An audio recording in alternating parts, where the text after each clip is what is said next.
Welcome to the Kaiju Podcast. I'm Ralph. I'm Jorge. And today we're talking about Godzilla vs. King Ghidorah.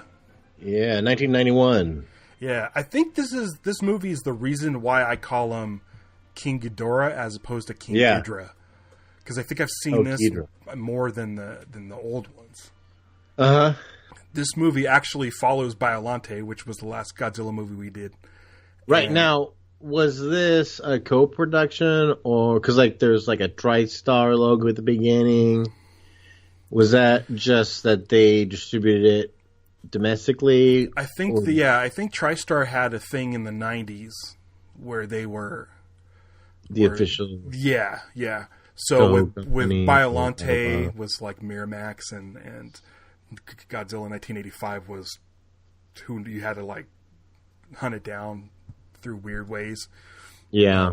But yeah, this whole stretch of from 90s until probably even Shin, it's all Sony, TriStar, Columbia TriStar. Okay. So I think this is the first one.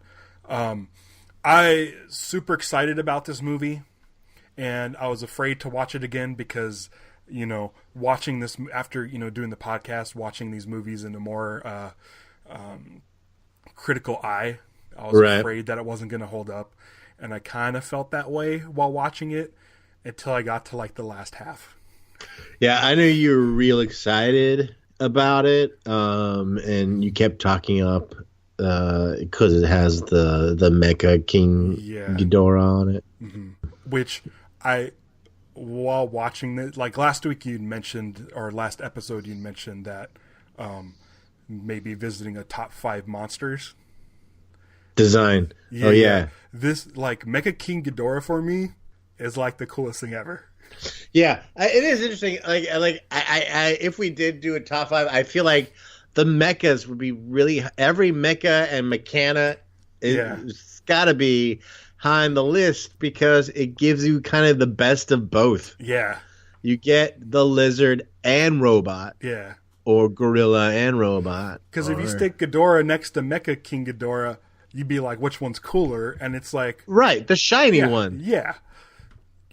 But and the mecha head is in the close-ups. It's nice. And this is the first time. Yeah. Okay, let's do it.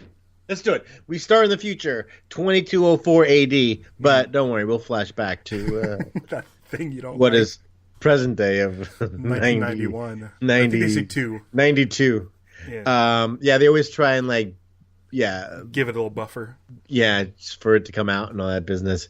But you see the corpse of King Ghidorah under the water, and you even get to kind of look in his neck hole where his head got cut off. Uh-huh. And they're just kind of chit-chatting about King Ghidorah, where the guy says, you mean King Ghidorah fuck Godzilla? That's a surprise? Yeah. What are you talking about? Yeah, as soon as the monsters see each other. Yeah. Yeah, no, that it happens. That's even all the one time. of the plans. That's one of the plans in the movie is we'll recreate Godzilla because we know he'll automatically fight King Ghidorah. Right. And we don't know this yet, but we're supposed to assume that these are the people who went back to the future to put together Mecha-King Ghidorah, right? Yeah, right. And so they're like, wait, you mean this happened? I mean, hold on. Yeah. In theory, if you who we're going to figure out you are, you should know this already. Yeah. We have the return of Mickey. Yep. Mickey's back. There's also other actors that are in this that have done other movies. There's a guy from Biolante's in it and stuff, but they play different people. But Mickey gets to only plays Mickey. Yeah. Oh, speaking of casting, there's another guy named Chuck Wilson. Is he the bad guy Wilson? Who plays Chuck Wilson. Yeah. And I had to look him up because there's a moment in the close-up of his where I see that he has... I was like, who's this guy? Because why is he Chuck Wilson playing Chuck Wilson? I felt like maybe he was some local celebrity and stuff like that. And then there's a moment where you see in his face, you kind of see he's got cauliflower ear. Oh. So I go, okay, so he must be an athlete. And I went down a little Googling session that led me to. Did you say you have that book that's like something like Japan's favorite monster? Yeah, I have that book. Yeah, apparently there's like because there's like in like Google Books or there's a scan of that, and he was a judo guy. Oh. He was he did have some notoriety when he got that part. Oh, okay. He's a I don't know if you'd call him a judo star, but he was in the world of judo. He was known. Okay, so this came out after 1985 and Biollante, and yeah. I like it way more than those movies. Yes, but it's got this crazy 1960s vibe to it, even though it looks like the 90s. But like the sound effects and the storyline with the aliens and the UFO and the sort of campy sense of humor and stuff, yeah, and even Akira Okufube's score. It feels so much more like a 60s movie than it does like a one from like the 90s. What wasn't very 60s movie like is all the beefcake shots of the guy with his shirt on. Yeah. Oh, he's getting spied on through his window. Okay, that guy, the Terazawa, is that his name? He's the writer, correct? Yes. Okay, I hope I'm not stepping on your toes, but my toes. Does he big brother cockblock himself?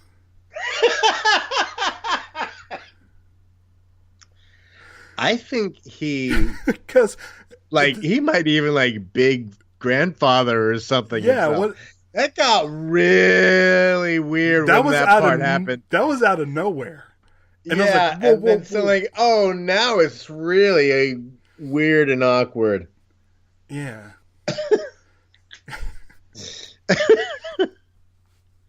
No, but because he has a woman in it's actually present day. We're referring to 1992. Yeah. He has that woman in present day, the one who leaves that message on his machine that's like, "Hey, maybe eventually you'll get your book published, and then you can marry me." If you do that. Yeah. They kind of they create a Godzilla origin story for this movie. It's basically his theory as to how Godzilla was born out of the H-bomb testing on Lagos. Mm-hmm. Did you see how it was spelled in English? How Lagos was? Yeah. It was spelled with an R. Yeah. What? Yeah. It was in the map? Yeah, on the map, yeah. You're saying it was spelled Ragos? Yes. I did not see that. Yeah. But that better be in the in the pictures? Yeah. Yeah, I'll do that. I'm gonna need to take a look. So the UFO shows up. I'm actually gonna scrub and find it. This UFO shows up, and then they were trying to figure out what was going on with the UFO, and it says we haven't identified the UFO yet, which makes sense because the U in UFO is unidentified. Right. Yeah, and the same when they go, we figured it out. It's a UFO. UFO. Have you identified it yet? No. I thought the UFO in the fog looked really cool. Mm-hmm. It usually with the model shots of spaceships and stuff, they're just superimposed, but it had kind of a cool atmosphere to it. I liked how Shindo was like this crazy guy in the mall. Was it a mall? They called it Dinosaur Land, right? Oh, right, it's Dinosaur Land. It was like But it looked like he was in like a shopping center where he's like sitting there. It's like one of those it's like the people who preach. Yeah. He had his bullhorn. I want to talk about M11. Okay. But more particular or specifically. Well, okay. Clearly, and then this makes you go like, wait a minute. Of course, in 1991, Terminator 2 came out. Yeah. So there was definitely a lot of that. But go on specifically. I have my specifically. You go first. We could probably say together. Him running. Okay. Yeah, that's great. No, totally. No, that's fine. That wasn't mine. Oh. Mine was if you're going to invent a robot that is basically the Bionic Man, Yeah. would you give him thinning hair? I was gonna say the same thing too. His receding hairline. He just kind of looked like a guy. He also has like a spot in the back. I wonder. They wanted to make those guys American, like specifically because they turn up or they end up being bad guys. Yeah. And the Americans are definitely bad guys in this movie. Yeah. They go back in time to World War II, where we see we go to what was it, Lagos Island? Yeah. And we get to meet some of the Americans who spot the UFO of our time travelers going back in time, and there's the joke where they can't believe their eyes and they don't really want to report that they saw a UFO, so the general tells the major that it's a story that he could tell his son. Yeah. And his Major name's Spielberg. Major Spielberg. Yeah. And what's funny, I assumed it was a Jurassic Park thing because of the dinosaur, but it's not, because this came out 2 years yet. before Jurassic Park, so it was more of a UFO, like I think Close it was Encounters joke. Yeah, Close Encounters, yeah. You want to talk about the Dorats? Sure. Those... They can help us if we get lost because they can always cheer us up. Sure. That's the futurist joke. Did you know right away that they were going to become King Ghidorah? When they let him out? Yeah. I mean... well, like just when you saw him. They definitely give off the wings. The fact that they have no arms and only wings. Yeah. Like that, yeah. It's an interesting... I kind of like that origin story, because I think with King Ghidorah and the other ones, you don't really get an origin. I think he's just a monster from space. So right. I like this idea that it was these 3 future creatures that were on the island where Godzilla was supposed to get. Well, my hang up about it is why that lady released them and then she got all upset that that's what happened. Yeah. Yeah. That didn't make sense to me because she had the biggest problem with their plan. Yeah. Unless releasing those wasn't part of the... Like, she didn't know why she was releasing them, but she knew she had to. That was kind of unclear. But there's well, first of all, one of the things that also happens in this movie a lot is there's a lot of stating the obvious. Yeah. People kind of like, it's always like something along the lines like, oh, you mean they came here from the future to tell us something? Oh, you mean people from the future brought back this book? Yeah, there's a lot of that going on. So in the flashback, and there's like the Japanese are in the caves and stuff. There's a moment when like guy comes into the cave and he reports to like a communications. He was a guy who was at the microphone, and guy calls commander, and then Shindo just kind of rises up like he was hiding under the table or something. I did not notice that. He's got a lot of like kind of rousing speeches. It's kind of like the 300. Yeah.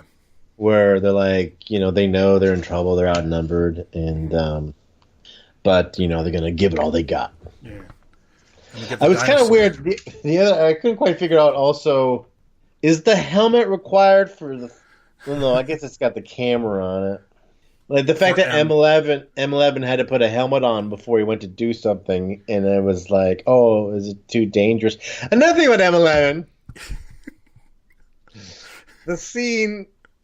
Okay, first we get to see him run around in like the jungle area, which is hilarious to look at, and it's great because depending on like there's parts where they just move really fast, and there's parts where it's like he's just kind of gliding. He's on a conveyor belt and he's just moving his arms. Yeah, and so it definitely was kind of reminiscent of Steve Austin, I thought, in the way they would do his bits.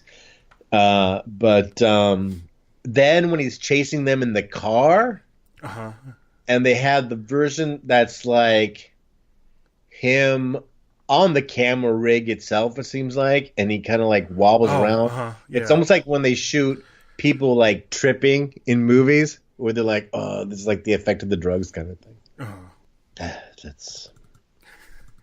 That's all. But yeah, why would they build? I lost my point. But why would they? Yeah, why would he need? No, I got it. Sorry. Go. And then when he's about to crash into the thing, he screams. There's a moment where when his car is gonna crash, he goes ah, and it's like, why what? In what world does a robot do that? The dinosaur attack. He against the Americans, yeah. The dinosaur I thought looked cool walking through the trees and stuff.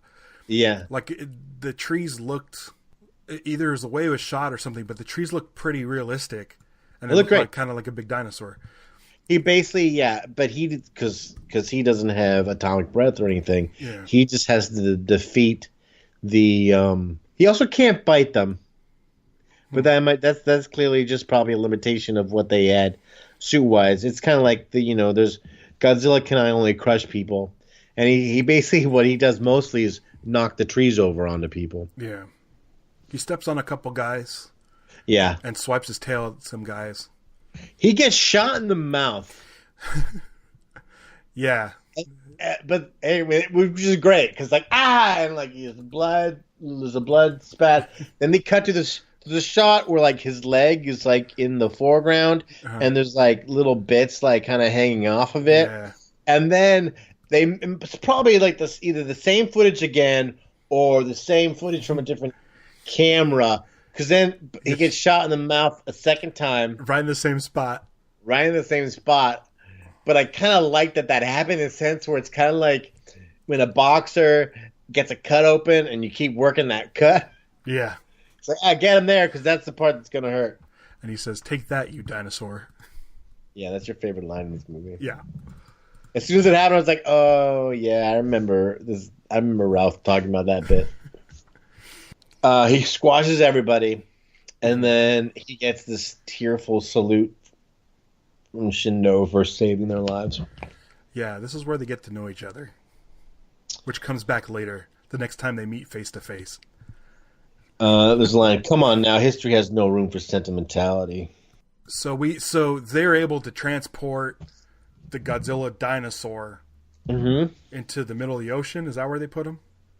Yes. And then when they go back to 1992, you find out that King Ghidorah is wreaking havoc on the city. Well, all right, but first, it's as if Godzilla never existed. Yeah. However, everyone remembers Godzilla having existed. Yeah. That anyone can talk about it. Oh, it's like we don't have Godzilla anymore. All of that was confusing. Really? Well, listen, there's stuff that gets really confusing. Well, there's also because they have the nerve to come up with the conceit that, listen, Shindo can't go because two Shindos can't exist in the same time. Yeah. However, King Ghidorah at the bottom of the ocean and Mecha-King Ghidorah on the surface of the ocean is two King Ghidorahs existing at the same time. Okay. King Ghidorah on the bottom of the ocean is from post-fight.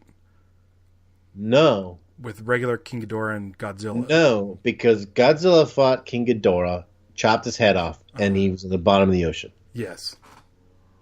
And then they went and dug that King Ghidorah up, made Mecha-King Ghidorah, turned him into Mecha-King Ghidorah, and brought him back to the time period when he's supposed to be at the bottom of the ocean with his head chopped off. That's right. So that's two of them. And then the other this I didn't come up with this all by myself. This is one of the things in one of Gochipedia or something. But they talk. This is one of the issues with the logic of that part of the movie. But then the other thing is, then in the future, if they really went back and brought Mecha-King Ghidorah, the bottom of the ocean should have 2 King Ghidorahs. A Mecha one should be there too, because that's where he ended up. Yeah. I don't think the time travel is very sound in this movie. It's not, but if you can't pull holes in it, it's part of what makes it fun. Yeah. When Ghidorah starts taking out the city, it was nice to see that he was taking out some models, because it seems like 1985 and Biollante, there was a lot of that. Oh. Godzilla standing behind. No, the building model stuff was awesome. I loved it. Yeah. They're chunky. They're like, they had a lot of they seem like really heavy bits in them. I also so the whole reason for this plan of the future people coming is that Japan became the most powerful nation economically. It was the richest nation in the 21st century, so rich that it started buying up other nations. And she mentioned South America, Africa. And I was like, ugh, cringe, whoa, easy. I like the warning where they say, do not drive in your vehicles when King Ghidorah is in your area. Yeah. Sometimes it sounds like the people doing the English looping would say Godzilla. Oh. Okay, my favorite sign in English in this movie is on the door when the guy is leaving the room after they figure out a plan of them taking him to the future. I think it's around then. It's because this building they're in is some kind of, I think they called it super scientific something. Right? You know what I'm talking about? Yeah. And so the sign on the door, I was like, what does that door say? And I had to back it up to play. It says super scientific playroom. I think maybe they meant something along the lines of screening room or something, because that's where they have the TVs and the monitors and stuff for stuff. But super scientific playroom just became this thing that I was kind of enjoying the thought of it. And it's is it a super scientific playroom or is it super scientific playroom? I'm trying to think what they meant to say. What they meant? Yeah. Strategy in games or war games? I think I don't think play like that. I think it's play like screening movies and to play things like that. I think that's what they meant. The because there's a quick shot early on where it's the building that they're in is some super scientific association and organization thing. Yeah. The war room. Yeah. With the submarine prop in the back. Yeah. Do you think that was just the same prop that they used for the actual submarine? Oh, that's a great idea. Because I saw it back there, and I'm like, oh, that's weird that they have a model submarine back there. And I'm like, oh, I'm wondering if they just grabbed that from the special effects guys. That's a brilliant. It's the same submarine, but it makes sense, and it's kind of cool. Yeah, there was another scene going on in one room, and if you kind of look through the back door and look at the background. There's dinosaur models. Yeah. Yeah, I was because they were silhouetted against the windows. I'm like, oh, look at those dinosaur models. Those are cool. And then the guy had a handheld submarine model that he was holding. Right. And I'm like, oh, I bet you that's for This is the one to show close-ups or for farther away. Yeah, he's he was this is they have the model to show, but when they're actually going to show what the submarine's going to do in the meeting, he's got the little one to be it's going to go do do do do, you know. Yeah. I thought that was cool. Dogfight. That's where I'm at. I love dogfights.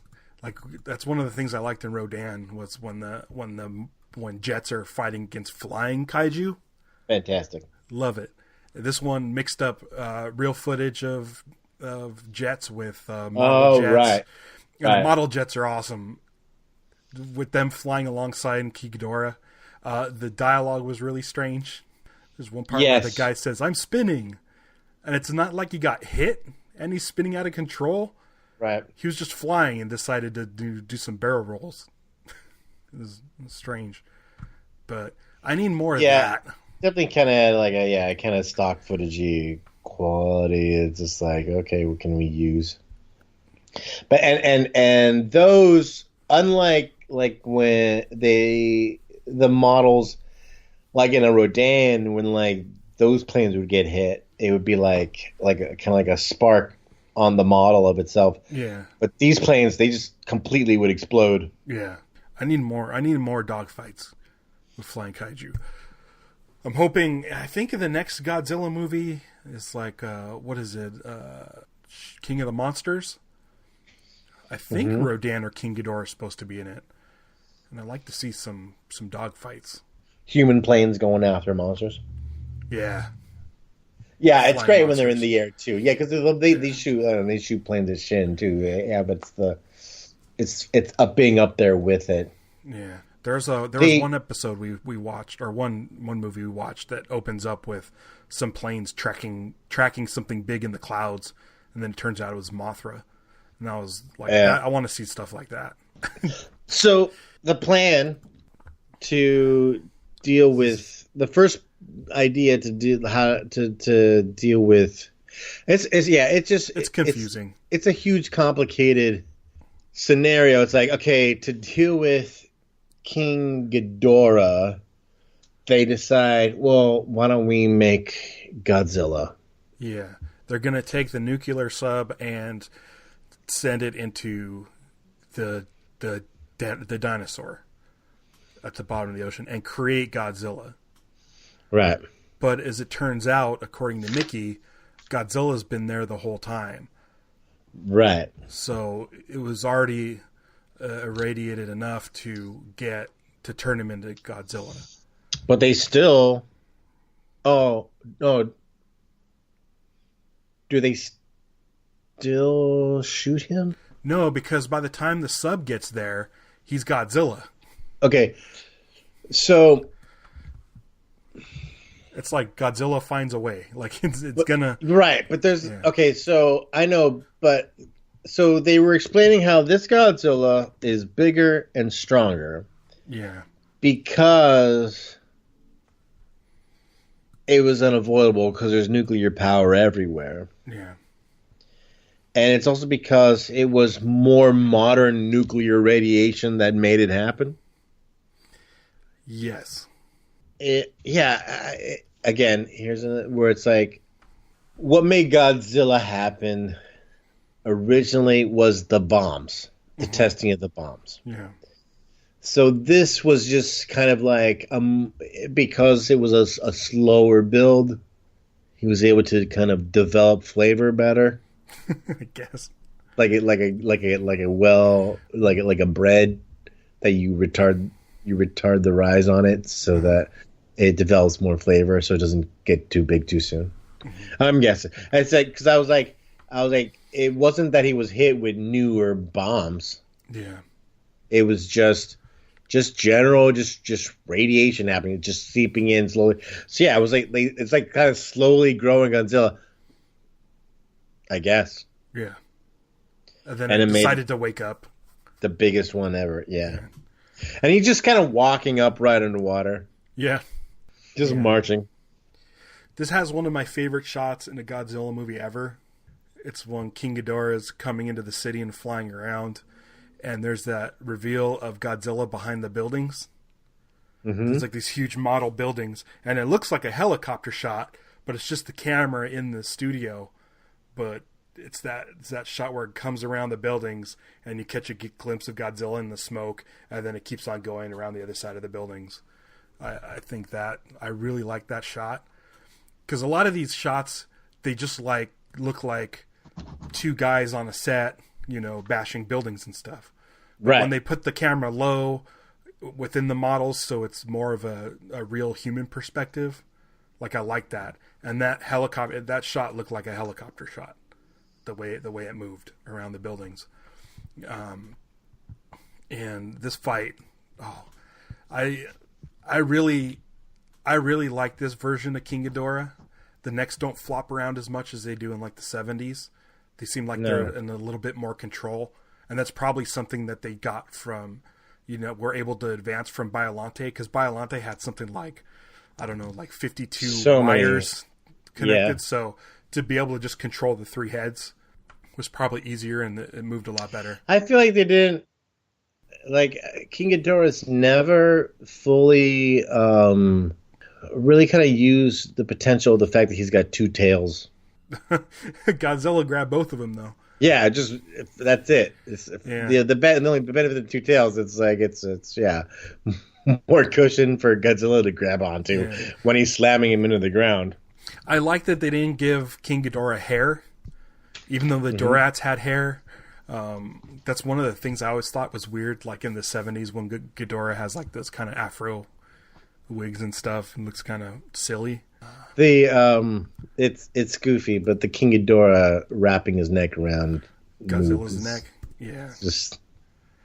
that's good stuff. And then he starts foaming at the mouth. It starts suds, it's like soap suds coming out of his mouth. Yeah, and then Godzilla does that thing. I think we saw it in Biollante, where he kind of shoots the rays out from all over his body, which then cuts off the middle head, which is awesome. Yeah, and Godzilla's he's a very smart adversary, and like he's like, I'm gonna burn holes in his wings so he can't fly away. Yeah.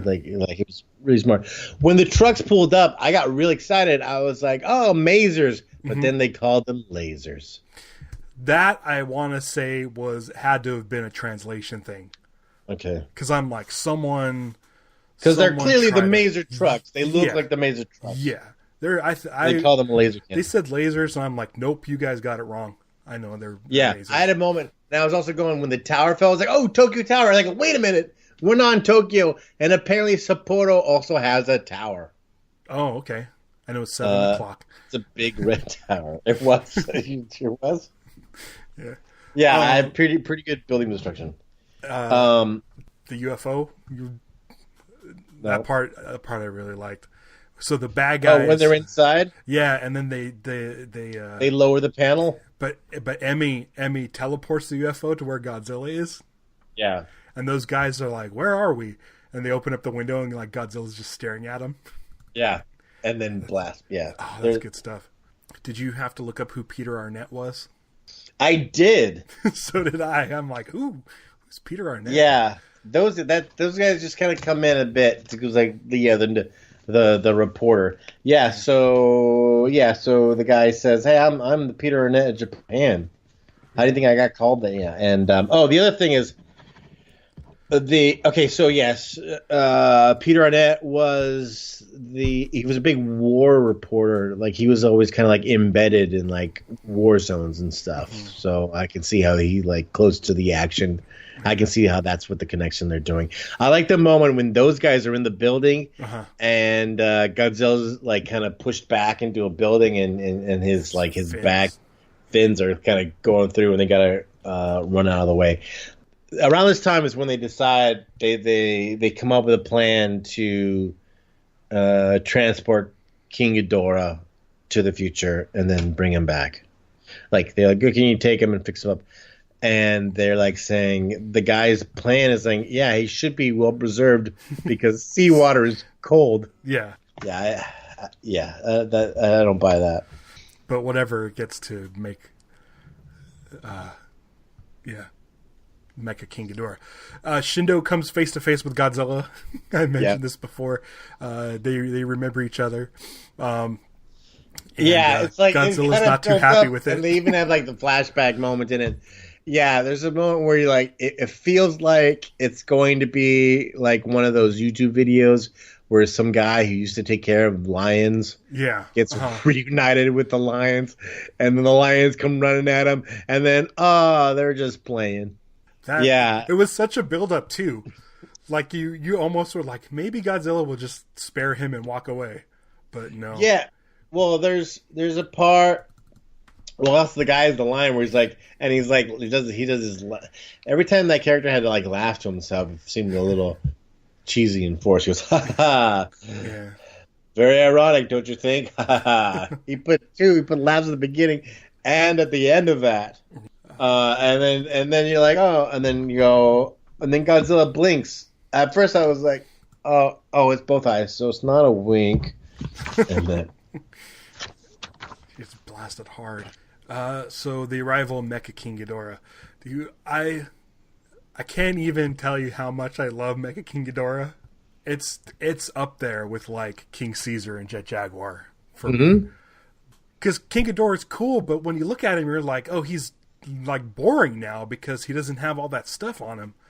right, And the fact that they just used that middle head and then they gave him like that chest armor is cool.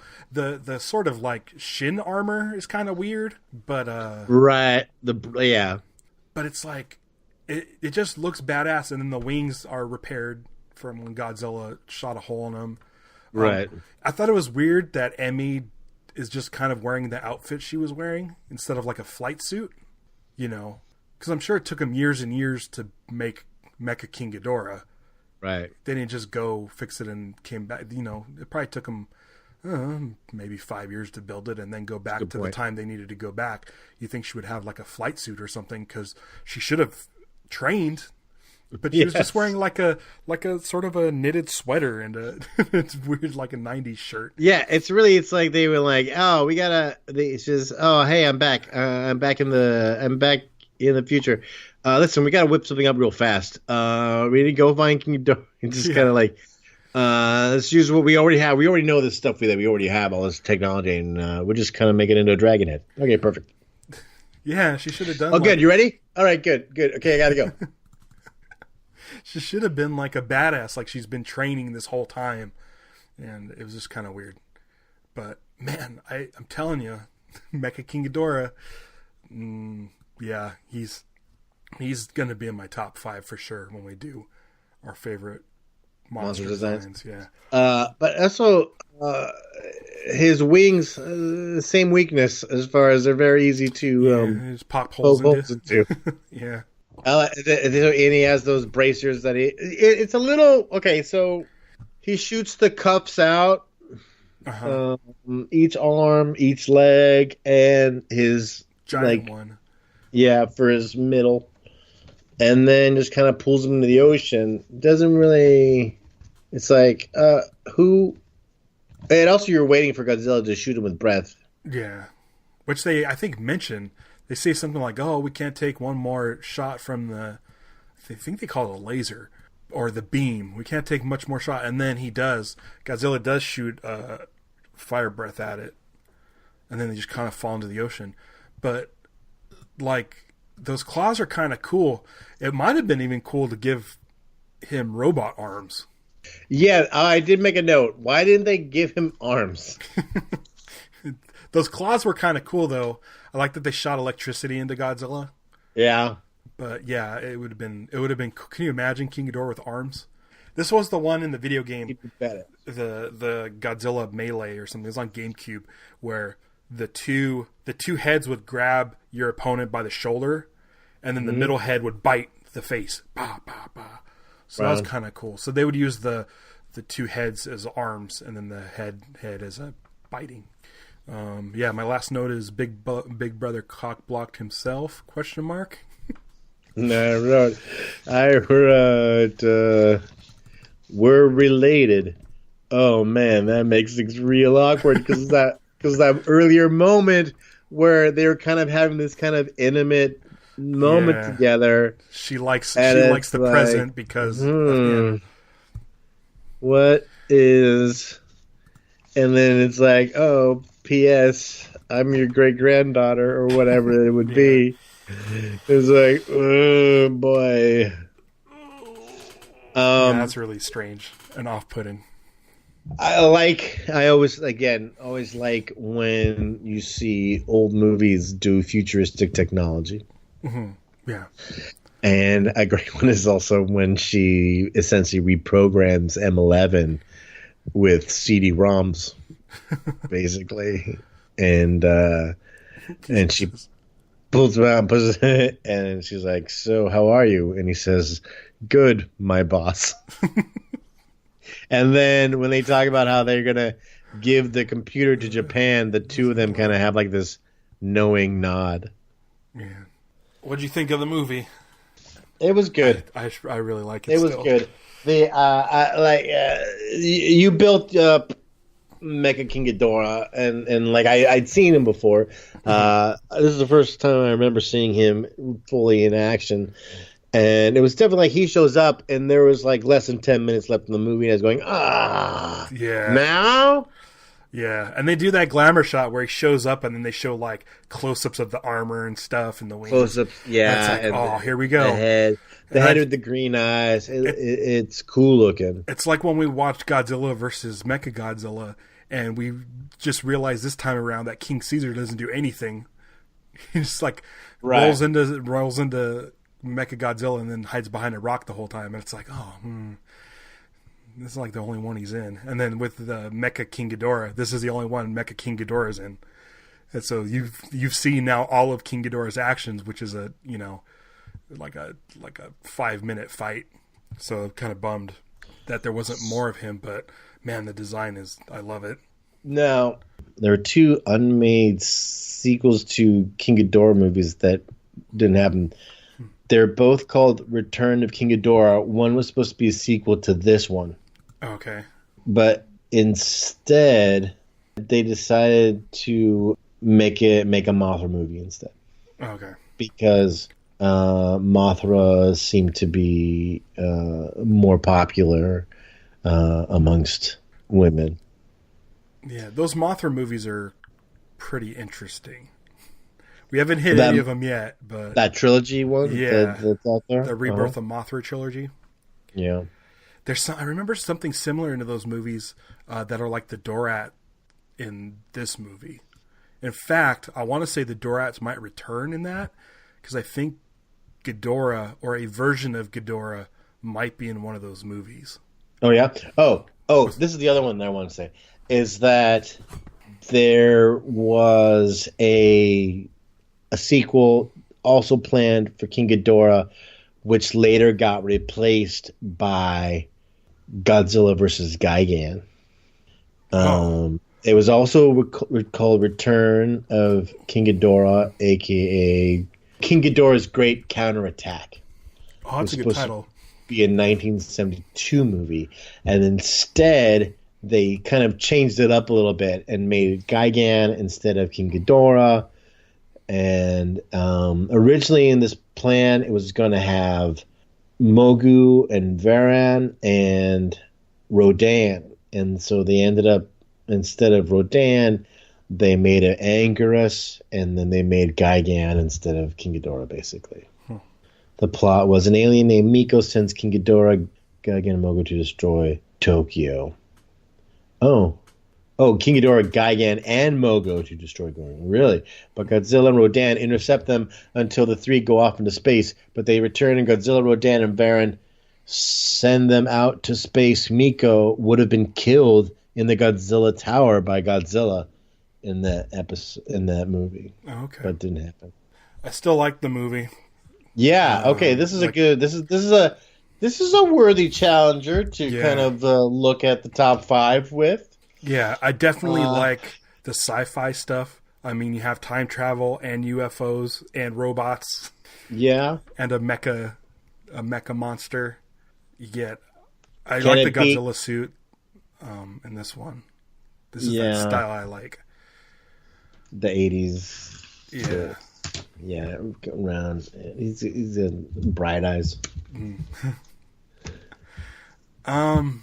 Well, does it beat King Kong versus Godzilla for you? For me, it's so hard to say. It's been so long since we watched it, but I mean, there's so many questionable things in that movie. Like since doing this show, like now remembering the questionable stuff more. Yeah. I think for me, I would say yes. All right, where would you put it against Godzilla versus Gigan? Right, I would put it underneath it. So I would underneath do that it as my so 5. you would. Oh, you'd make it 5. Godzilla versus King Ghidorah. Yeah. All right, I'll give it to you. Yeah. Top 5 has been broken. I was kind of hoping to be longer before that happened, but all right. I'm actually, I have my little like cheat sheet right here by my desk. I'm actually crossing it out. Yeah. Godzilla versus King Ghidorah. Oh, King Kong. There are no gorillas on this list anymore. Oh no, but it's really only based on the monster. there's like plot holes and weird stuff that you can pick apart, but I feel like that's every movie. Yeah, you don't. Yeah, it doesn't make you cringe. Yeah, and I'm wondering, that was the only movie that had natives that we have left, right? I mean, as far as there's no natives in Gigan, just as like island native people. Yeah. All right, good. So, all right. So our next episode, that'll be May 21st. And it's going to be from 2010, Gareth Edwards' movie Monsters. Yeah, we'd mentioned it. Well, actually, you'd mentioned it. Yeah, I've seen it. I've seen it a couple times. You said you haven't seen it? I haven't seen it. Okay. We will watch that. And cool. I'm excited to revisit it. It's an interesting movie. It's a different movie. But yeah, check it out. Monsters from 2010. And go to KaijuPod.com. You could see our updated top 5. And there you can see our big monster list, which has every monster movie that is available that we could think of. If you could think of another one, let us know and we'll add it to the list for future episodes. Yeah, we're always coming across something like I come across a poster or something. I was like, what? Or just what is this? And then just go pop it on the list. Yeah, well, it's like, or my girlfriend, she gave me this guy made these trading cards of all these different kaiju, and that just led me down a thing trying to figure out where some of these guys come from. Yeah, and then, until next time, I'm going to go sew a flight suit for Emmy. I'm going to put my helmet on and do a little, is it like a jetpack? Yeah, trip. I've forgotten about that. She got her little floaty. Go sneak into that guy's house. Yeah, my great grandfather. Yeah, it is weird that M11 had a helmet that he can enhance his vision as opposed to just being programmed with enhanced vision. Right? Yeah. That was because he's not the M12.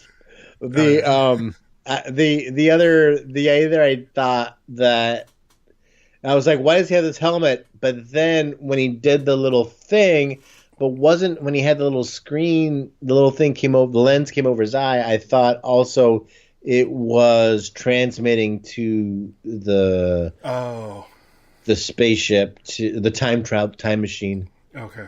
Like Aliens, like the movie. So that they could see what he was seeing. Yeah. Okay, that makes sense, I guess. All right. Monsters.